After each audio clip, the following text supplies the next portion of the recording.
വേഗം വന്നിട്ടോ സംഗതി ആ കുഴപ്പ എന്തുട്ടാന്ന് കാര്യം സംഗതി ലൈവാണ് ബൈ. അഹങ്കാരത്തിന്റെ ആൾരൂപമാണ് ആര്യ രാജേന്ദ്രൻ.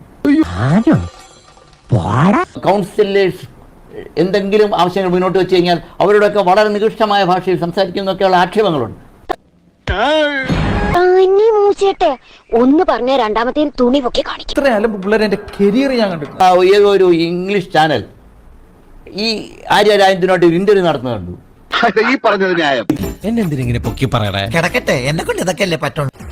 എന്നിട്ട് നഴ്സറി പഠിക്കുന്ന കുട്ടികൾ ഇതിനേക്കാൾ ഭംഗിയായിട്ട് ഇംഗ്ലീഷ് സംസാരിക്കും.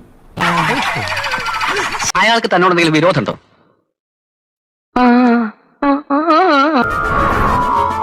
Aim is to bring up all people to അതെ. ആവേശത്തിലെടുത്ത് ചാടി വേണ്ടായിരുന്നു അല്ലേ? വിട്ടവളി ആന പിടിച്ചാ കിട്ടും. നാളത്തെ IPS എന്റെ കഷ്ടകാലത്തിന് ആ സമയത്ത് അങ്ങനെയൊക്കെ തോന്നിയത്.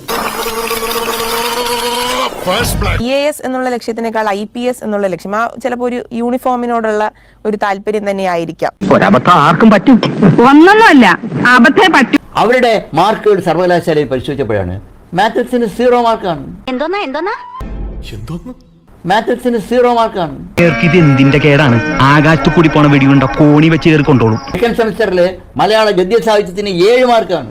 തീരെ വിദ്യാഭ്യാസം വിവരമൊന്നും ഇല്ലേ? വിഡ്ഢിത്തിരെ പറയുള്ളൂ. CPM ഭരിക്കുന്നു, ഞാൻ മേയറാണ്, ഞങ്ങളുടെ ദാക്ഷ്യത്തിലാണ് ഈ സർക്കാർ വണ്ടികളെല്ലാം ഓടുന്നത് എന്നുള്ള ഒരു അഹങ്കാരം. ഒരു 3 ഏത്തപ്പഴെടുത്തവന്റെ ഉണ്ണാക്കി തിരികെ കയറ്റിക്കൊടു. തോലുരിഞ്ഞു വന്ന് കേട്ടിട്ടുണ്ട്, ഇപ്പൊ അനുഭവിക്കാണ്. സമാധാനമായല്ലോ. കഥം